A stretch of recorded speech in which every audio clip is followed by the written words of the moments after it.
बिस्मिल्लाहिर्रहमानिर्रहीम।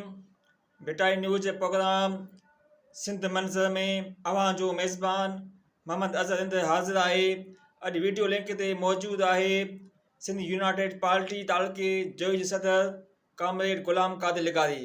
अॼु जो मौज़ू आहे जोई में 8 अप्रैल ते सिंध यूनाइटेड पार्टी सदर ज़ैन शाह हिकु रैली जो प्रोग्राम रखियो वियो आहे, जेको प्रोग्राम सिंधु दरिया जे मथां 6 तकरारी कैनालनि ऐं पाकिस्तान ग्रीन इनिशिएटिव खे सिंध ऐं जोई तालुके जूं 1000 एकड़ ज़मीनूं उन्हनि जे हवाले करणु आहिनि।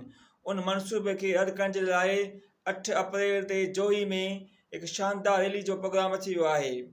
उन सिलसिले में पाण सिंध यूनाइटेड पार्टी तालुके जोई जे सदर कामरेड ग़ुलाम क़ादिर सां ॻाल्हि ॿोल कंदासीं त सिलसिले में तव्हां कहिड़ियूं तयारियूं कयूं आहिनि ऐं अवामी कहिड़ी तव्हांखे मोट मिले पई ऐं तव्हां अवाम खे कहिड़ो पैगाम ॾियणु चाहियो था। अचो त हुन सां ॻाल्हि ॿोल कयूं त उनजो ज़ैन जी अॻुवाणी में असां काछे ऐं जोई वासियुनि जो केस विढ़ंदासीं।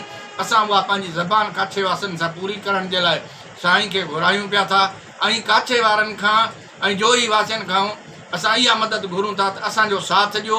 साईं तव्हांजे मसइले लाइ असां घुरायो आहे।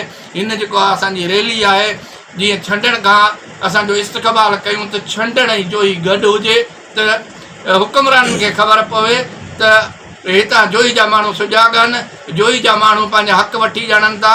जो तव्हां असांजो सभु काछे वासियुनि जोई वासियुनि जेके बि 14 यूनियन काउंसिलनि जा माण्हू आहिनि उन्हनि खे ऐं ख़ासि करे सिटी खे मां परज़ोर अपील कयां थो त तव्हां ॾिठो हूंदो त जेको बि जोई जो मसइलो हूंदो, जिथे बि कंहिंखे तकलीफ़ आई हूंदी उते SUP तव्हां सां गॾु हूंदी ऐं गॾु आहे।